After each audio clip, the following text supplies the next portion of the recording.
Hello everybody, and welcome to my May productivity report. If you're new here, welcome. My name is Caroline Guntur, and I am an organizing and productivity coach.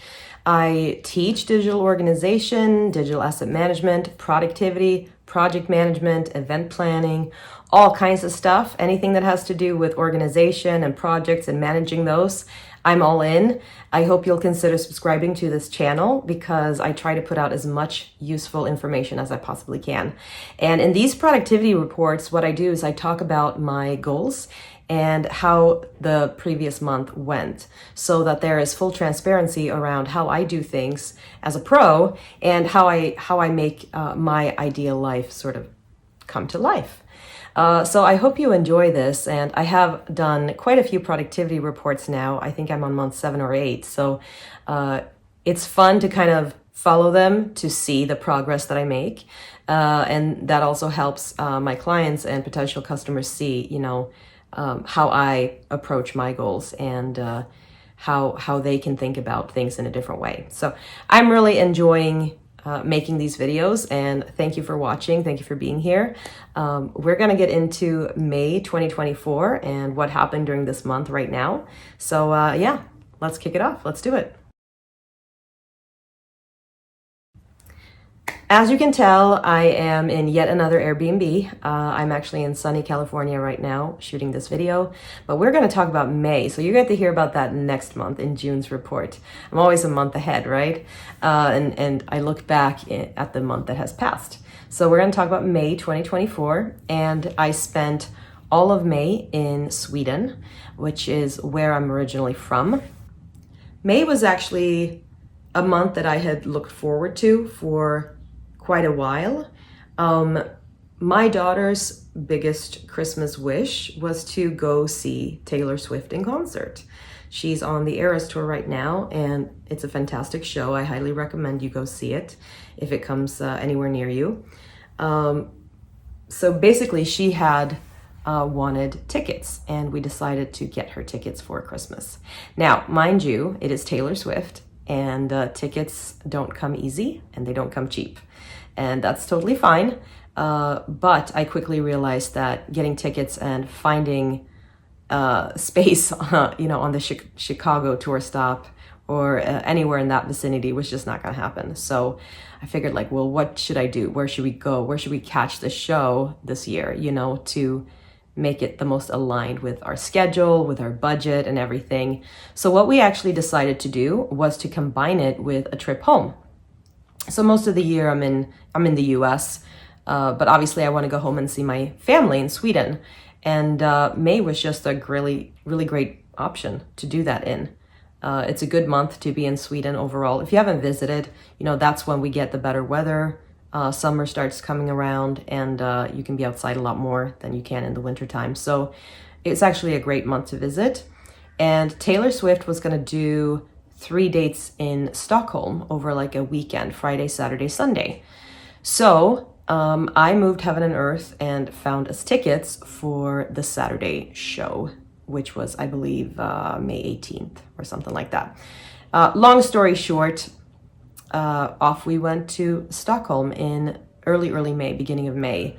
And we headed to first home to see my family for a few days and just kind of repack and drop our bags there. And then we headed up to Stockholm, stayed in an Airbnb there for a while. And then at the end of May, kind of came back down south to see my family again for a few days before we took off back to Chicago. So that was actually a really fun month. And we had a very cute Airbnb in Sundbyberg, which is a suburb of Stockholm. It wasn't a huge place, it was a studio, but more than enough for my daughter and me. And it was actually nice to be back in that area. I hadn't been there for many years. So just kind of taking in Stockholm again, with a new set of fresh eyes, I guess, after so long. That was really nice. My daughter hadn't actually been there either since she was a very young kid, almost a baby, toddler. So she hadn't really experienced the city, either in the same way. So it was really nice. We had a lot of good quality time there. Yeah, so going into May, I was really excited. I knew it was going to be a fantastic month, and it totally was. The message for this month came through pretty loudly, I would say, because I watched Taylor Swift really, really charm the Swedish audience. And in fact, the entire Northern Hemisphere, I want to say. So many people were there from so many different places. I heard very little Swedish while in Stockholm. I have to say it was English, German, French, Norwegian, all of these beautiful languages from all of these amazing fans that came from all over the world. There were so many of them there. In fact, the city of Stockholm was called Swiftholm for that entire weekend. And it was actually really fun to see. It brought back memories from when I was going around on, tours with my own idols when I was a teenager. So I had a lot of really fond memories sort of pop back into my mind. And I think that's what reminded me of something that I've always known, but I don't know if I've ever said it out loud, which is that the good kind of productivity is one that creates impact and opportunity, not just for the person doing it, but for other people as well, right? So if you look at somebody like Taylor Swift, when she comes into town, it's a big deal, because we had report after report after report on the news about the economic upswing that happened when she was in town. So many more tourists, people went out to eat, people went out to shop, visit, sightseeing, all of that, right? It's like a mini little circus, when all of these big tours come into town, and it really creates opportunity and impact for a lot of people in a lot of different ways. And that's the good kind of productivity. That's the type of productivity that you want to strive towards.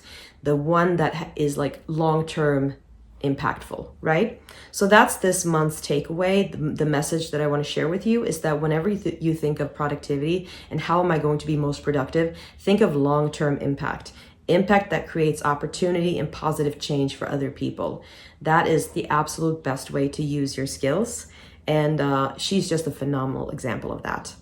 Not to mention, does she rake in millions of dollars and sets an amazing example for other young women who then start to believing that they can do that too. So I just thought that was so amazing for me to be reminded of, and also for my daughter to see and experience firsthand. And I really wanted to share that with you. We can learn a few things from this, right? First, what I want to say too is that productivity impacts all areas of your life. So most people think that productivity is just about working, right? What they do is they associate being productive with working and being at work in that environment.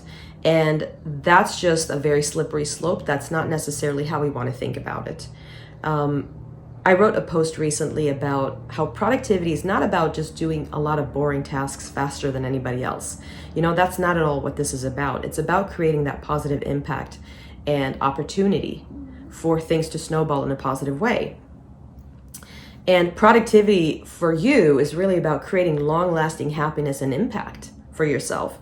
And it doesn't matter what your goals are, It comes through in everything. It comes through in your life. It comes through with your work. Anything that you do should be productive, right? It's not just about how you are doing at work, all areas of your life affect each other. When I teach this stuff, we talk about, what's going on at home. We talk about what's going on at work. All of that stuff matters because it all affects you, and you are the spider in the web.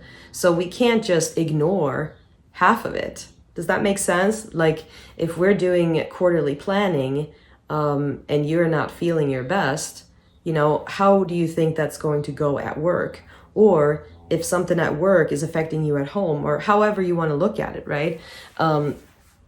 We need to incorporate that. We need to talk about that. We need to figure out what's happening there, because we can't just ignore half of the pie, There's always a debit and a credit somewhere, and you have to make it add up. So I think a mistake that people make is that they think of productivity just in context of work. How do I get more productive at work? How do I get more productive in all areas of my life should really be the question, because they all affect each other. So anything, for example, that has to do with health is always incredibly productive. Some people will label themselves as lazy if they sleep in, or, if they rest for a few hours, or whatever it might be.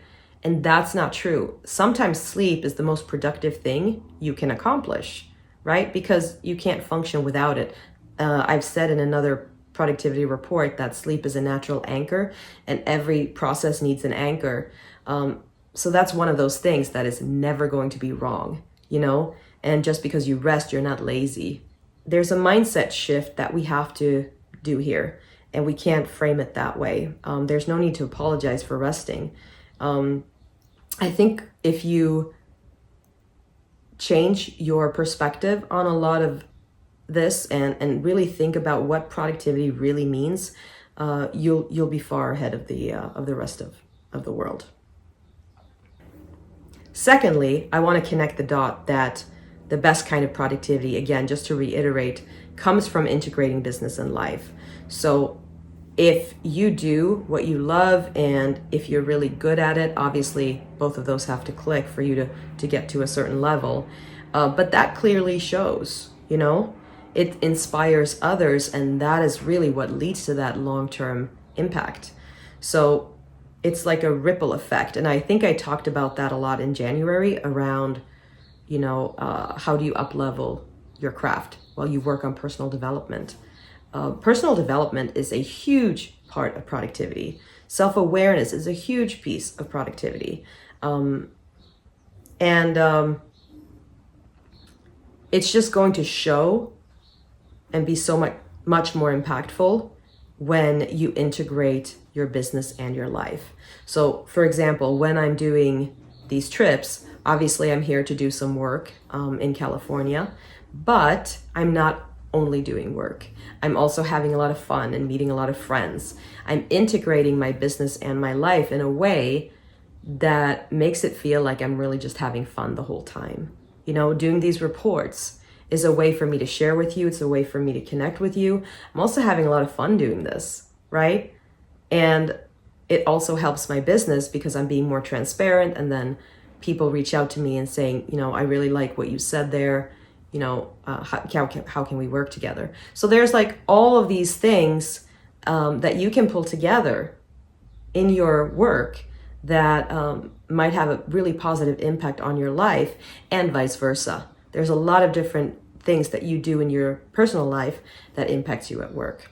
So those are the two main takeaways, right? We don't just do things for no reason. We do it because we are inspired.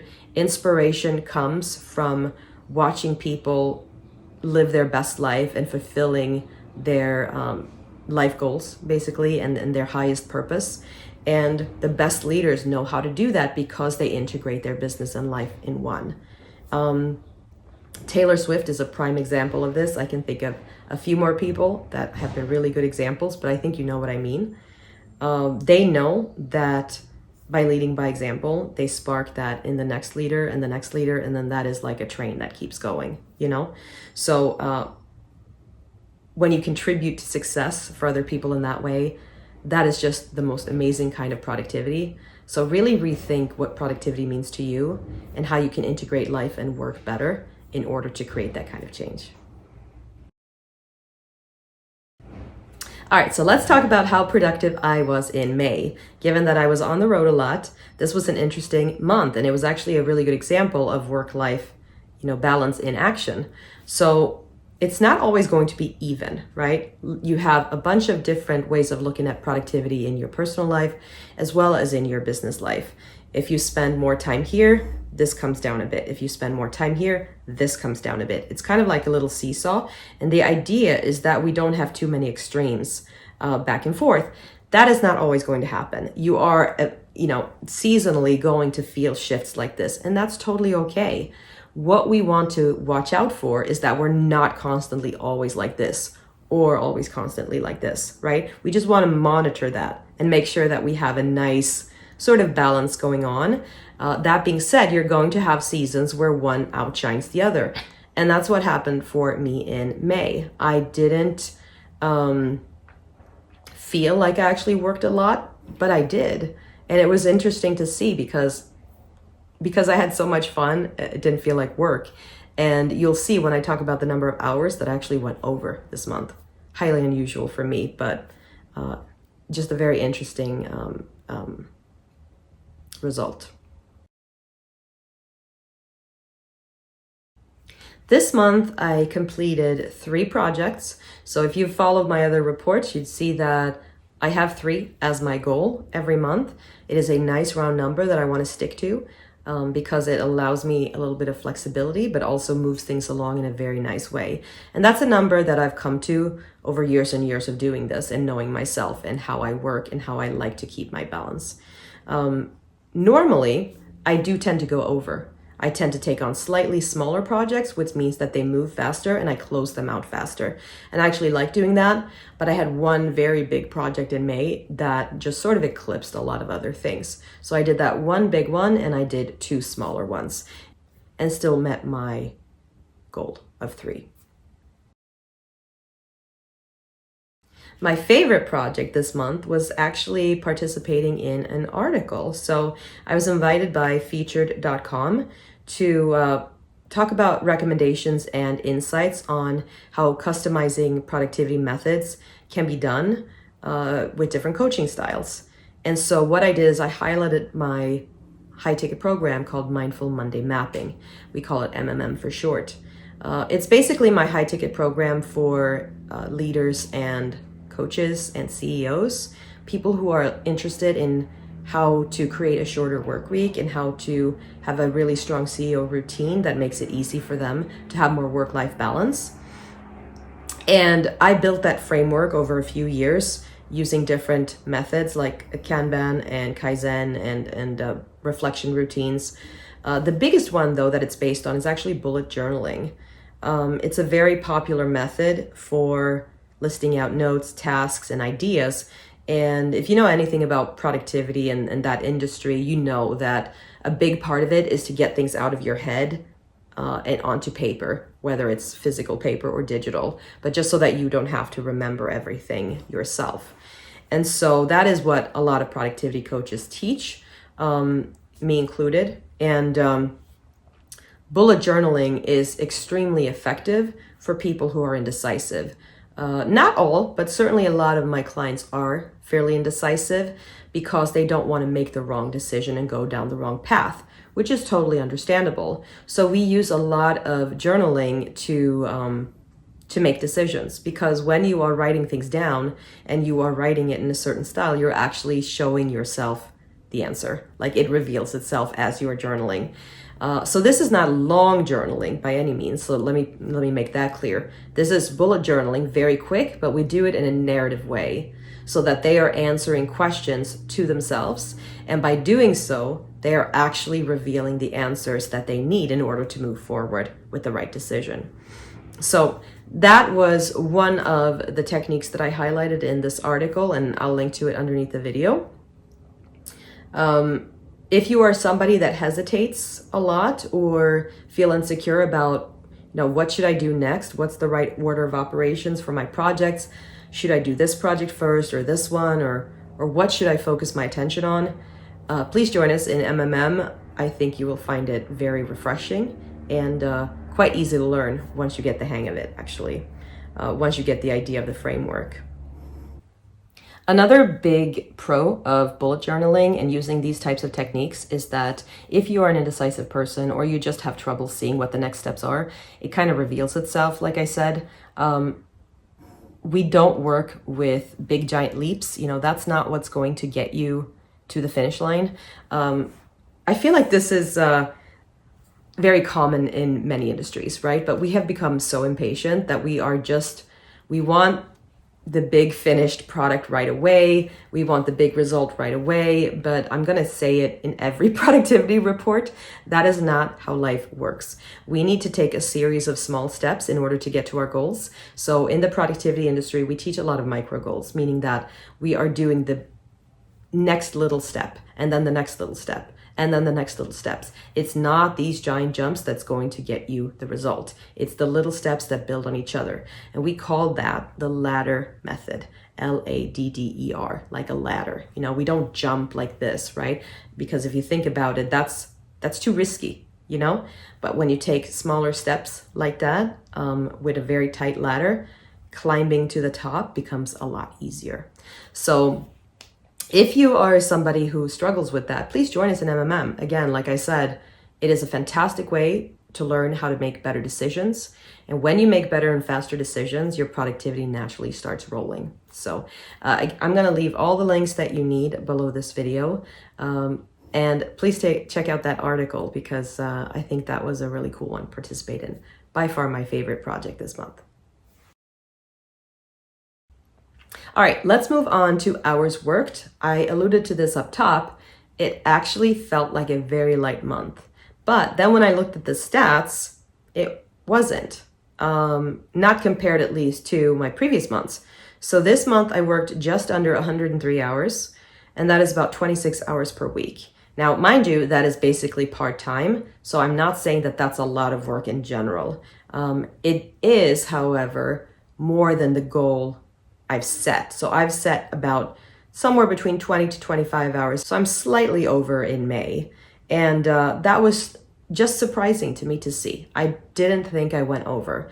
And that's sometimes why it's really important that we check the stats, because you trick yourself. You know, if you go just by feeling and you're not seeing what the true stats are, that's dangerous. And vice versa. If we only look at stats but don't take into account how we feel about it, that's also very dangerous. So in MMM, our program, that's what we teach. It's how do we combine all these skills, you know?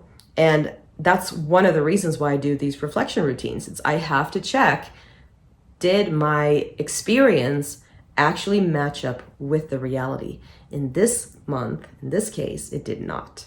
So that is very interesting. I think that it could be that I took almost a full week, pretty much completely off, just to focus on Stockholm and having fun with my daughter, you know, and then I kind of went over and made up for that a little bit once I got back home, you know, and I probably pushed a few more admin hours because of that. It wasn't a huge diversion, you know, like it wasn't like I went 10 or 15 or 20 hours over. No, it was just like a little bit. So it's just something I want to keep an eye on and make sure that it doesn't go too much in one direction. But I have to say, I was still satisfied with that result. Yeah, I went a little bit over. It was a longer month, you know, it was 31 days. So maybe that had something to do with it too. The majority of my time was spent on marketing and promotions, as it should be in my business model. So that was nice to see that at least aligned up with all of it. And I also actually spent quite a bit of time consulting for companies and then coaching my clients. Again, as I should. And so everything felt nicely aligned. It's just that I put in a little bit of extra work that I didn't really had, you know, accounting for in my head. But again, like I said, as long as it doesn't increase drastically, yeah, that's, it's all good. It's all good. During May, I took a lot of photos. I took 4,239 photos to be exact. I deleted about 802, and that left me with almost 3,500 photos to add to my collection. No surprise there. I think anytime I travel, it tends to add up. You take a lot of photos when you're out and about, and that's just to be expected. I also did quite a few photo shoots. I think these productivity reports have provided me with an excuse to do more photo shoots because I want the cover, you know, of the productivity report, and I want the pinnable and marketing promotion images of me and stuff like that. I'm just having too much fun with that. I used to be a photographer back in the early 2000s, and I used to have all these models and all these photo shoots to go to and coordinate, and I just had the best time with that. And I kind of missed that, I think. And so now I've gotten back into that habit of doing that with myself. And even if I'm just doing it, you know, without the fancy gear and without the makeup artist and all of that stuff, without the studio, I'm still having fun with it. It's still really nice to do. So I still love doing that. That hasn't changed. It's just now I happen to be both behind and in front of the camera. So that was a big part of it. I did so many marketing images this month. I also obviously took a ton of video and photos of Taylor Swift to add to my daughter's collection later on. And we also celebrated a lot in Stockholm and took a lot of photos of us. So we can have those for later. So that was nice too. So all in all, it kind of blew up on us a little bit, but all of them were great memories. And I got so many good marketing images too. So that was fun. If you are interested in learning more about how to organize your photos, I teach a course called DPO Pro. DPO stands for Digital Photo Organizing. Pro is what you become when you take it. I'm a certified photo organizer and photos are a part of my passion. So I teach that a lot, as well as digital asset management. And yeah, we have a great group of people. In fact, we just had a coaching call yesterday for that course that my team members took care of. So it is a great skill to learn and a lot of fun if you enjoy photos and want to make sure your archive is organized and streamlined and you're not going, where's that photo again? Please join us. We have a lot of fun in that group. So yeah, it was a great month for digital photos. And I think this month, which is June, is going to be even better. You'll hear about that next month. Okay, we are on to steps walked. This is the big one. One word to describe May, and the word is outstanding. We walked so much in Stockholm. 207.83 counted steps. Now, mind you, I had my phone off a few times, and I also had it, I think, at the Airbnb. I don't think I brought it every single time we went out either. So those are just the steps that we counted, and that breaks down to about 6,800 steps a day. Have I done more? Yes. However, I think that's one of the better months in this year for sure. I mean, there were a few days where we did a lot more, obviously like 20,000 steps, no problem. But then there were also a few rainy days, so those kind of evened out. So overall, if you look at the whole month, we're at about 6,800 steps a day average. And I think that is a giant leap. I mean, giant leap from where we were a year or two ago. So I'm super happy with that result. It shows progress. It shows that, you know, you really can make changes if you want to. And the European cities are great for walking. You know, public transportation is how you get around.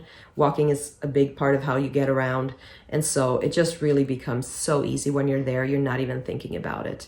If you don't live in a walkable city, you might not even notice it. It is so difficult to get your steps in. But anytime I'm in Europe, I've talked about this before, and even here in LA, in fact, it's so easy. I don't even think about it, and I knock my goal out of the park like that. So your environment is a big part of your success, and making sure that you are in the right environment to fulfill your goals makes a huge difference on how easy or how difficult you find something. For home-cooked meals, we ended up at 82.3%, which I have to say is excellent, given that we were on the road almost all month. Stockholm is a fairly pricey place to eat, so we actually cooked quite a bit in our Airbnb. We made healthy stuff. We made a few pasta dishes here and there, lots of salads.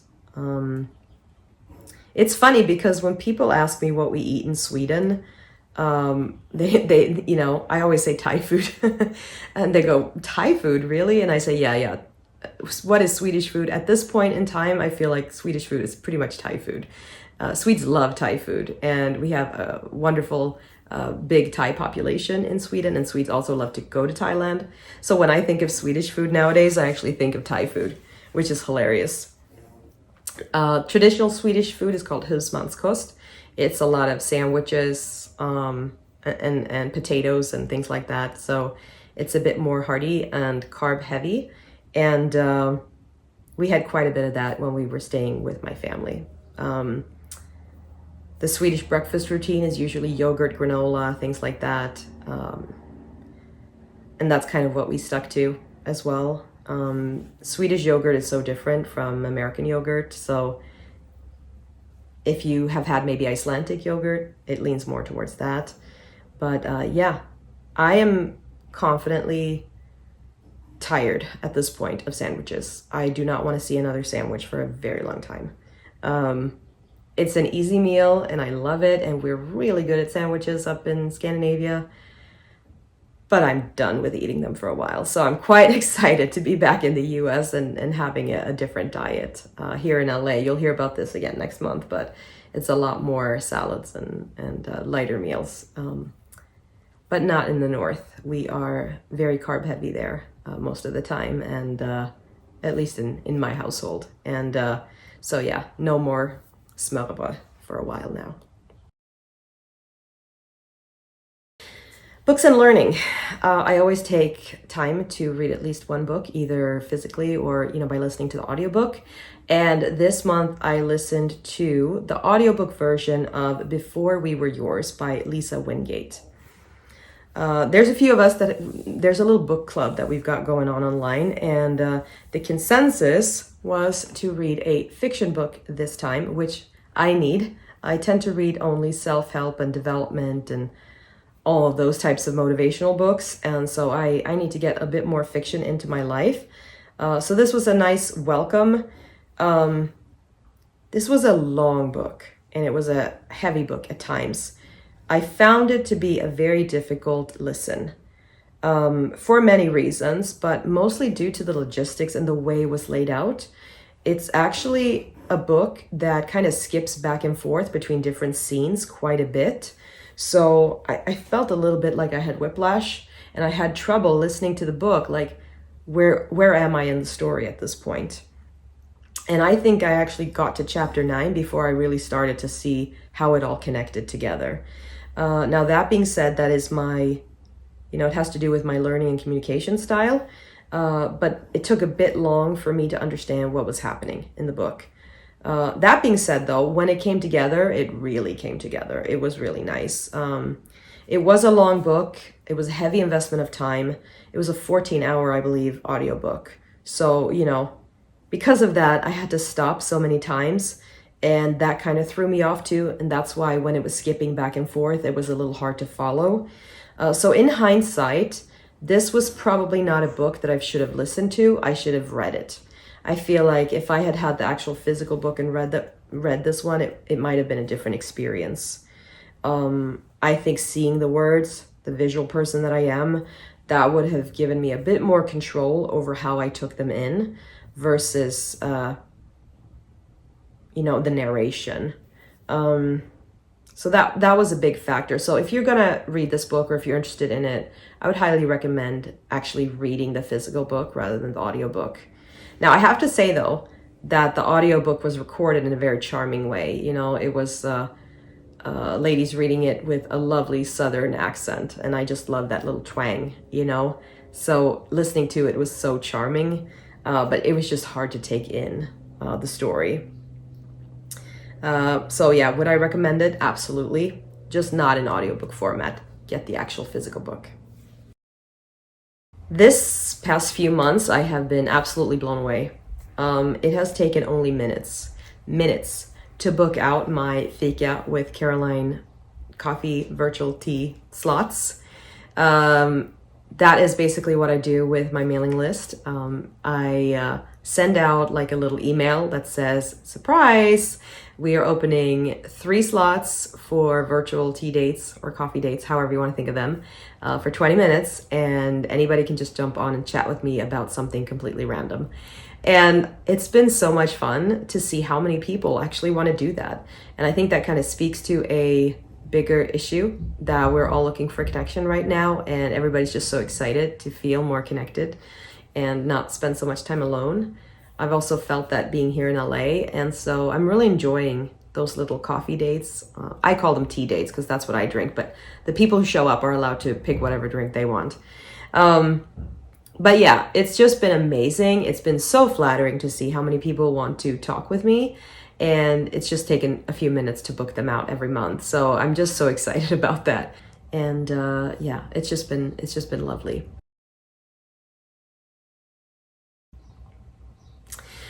Okay, we are going to talk about a professional highlight right now. That's not something I do in every report, but I felt like it was important to do it in this one because it's quite a significant highlight. So, for a while now, I have had the pleasure of being on the advisory board for the Photo Managers, which is our sort of community for industry professionals who specialize in digital photo organizing, print photo organizing, digital asset management, scanning, those types of things. And this month, I accepted an invitation from them to join the governance committee. And basically, what we're going to do is talk governance, about, what needs to happen within that community. And I'm just learning so much already. So that was really, really fun. And I can already feel, it's only been, a couple of weeks now, but I can already feel that what I'm learning here, doing that type of work, is going to make a very big difference for me at some point in my life. I don't know what that will look like yet, but I can feel that it's in preparation for a bigger opportunity down the road. And that's just a really nice feeling to have. I always have those gut instincts come through, and I listen to that little voice. So I'm really excited for what that's going to look like in the future, but I'm learning a lot. So thank you to my colleagues who are also on that committee for being so willing to share your expertise and talking through some really interesting issues. So that's a definite professional highlight for me this month, and a skill and an opportunity that I didn't expect. Celebrating your success is something I'm very passionate about as well. And this month, May, I have decided to celebrate the fact that I'm doing these monthly reports. It's been a couple of months now, well over 6 months. And I think it's just a really good thing that I'm sticking with them. So what I see a lot of people do, especially in marketing and in productivity, they just give up way too soon. They'll try something, they'll say, it didn't work after about 5 minutes of trying it. And I'm going to say it again and again, that's just not how these things work. What you have to realize is that all the things that you're doing, it is working. It's just working slowly. So you're not necessarily seeing the results right away.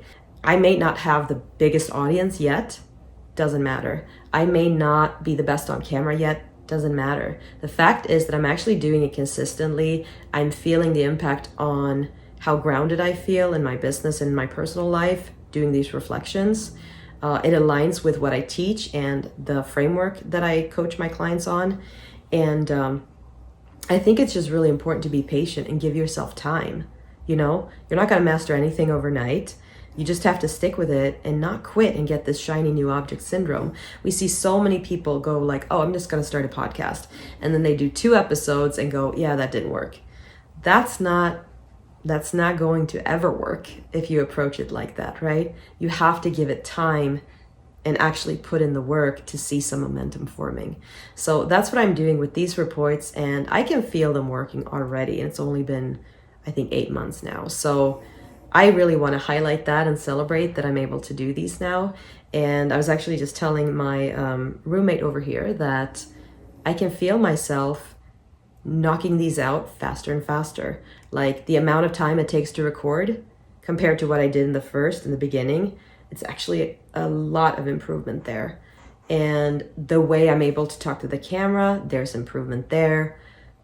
I still ramble quite a bit, that's totally fine, but you just get used to things, right? And so I just think it's important to give yourself time and be patient. And I really want to celebrate myself for allowing myself to do that. A lot of people are very impatient. I am blessed to not have that problem. All right, let's go to tea of the month. I just do this for fun because I love tea. And since I was in Stockholm, I just want to give a shout out to Paloma Tea House. They have fabulous teas. So if you're ever in Stockholm, look them up. They're in Old Town, Gamla Stan. They have a wonderful store there and just heavenly teas. There's also a store in Malmö, close to my hometown, and I think maybe a few other places. So again, Paloma Tea House, I got their Symphony blend, I believe, which is like a green tea with rhubarb and strawberry, and that's one of my favorite blends ever. I just love that combination. So anytime I can get my hands on a combination like that, I do. And yeah, they've just been so lovely. They've been so helpful in all the stores, and gotten me to taste some really new and interesting blends. I still went home with my favorite, the one I always get, but still, I think you can buy stuff online too. So if you have the opportunity to check their stuff out, please do. Thank you, Paloma. Fabulous, fabulous products. And I just want to give them a big shout out. So that's my recommendation for tea of the month, a night light summer breezy blend to kind of get you into the summer vibe. Before I wrap up, I also quickly want to say, these reports, just as a reminder, are measuring my goals. I have specific goals that I've put in place in order to help myself improve on what I need to improve on. They don't necessarily need to be your goals. So you do not need to measure how many home cooked meals you do. You do not need to measure how productive you are, how much you work, any of that stuff. You really don't. So don't watch this video thinking you have to copy the way I measure things. That's not what productivity is about. What this is about is you setting the goals that you want to accomplish and then measuring those goals so that you are clear on what direction it's going in and how you're going to accomplish them, how you're going to get to the finish line. Sometimes there is no finish line, and that's okay too, but we can still just keep track and make sure everything's going in the right direction, or that it stays balanced, or whatever it happens to be. So I just want you to know that productivity is extremely personal. Project management is extremely personal. Whatever you're working on is valid, and you need to set goals that align with your skills and your level and all the things that you want to do. So that is sort of my little disclaimer here. Thank you so much for watching this video to the end. I hope you tune in next month when you will get to see all the beautiful takeaways from my month here in California. And until then, please check out the website and all the offers that we have over there. We have great content over on the blog as well. And don't forget to watch the other monthly reports that I've done. But yeah, until next time, take care, and I will see you soon.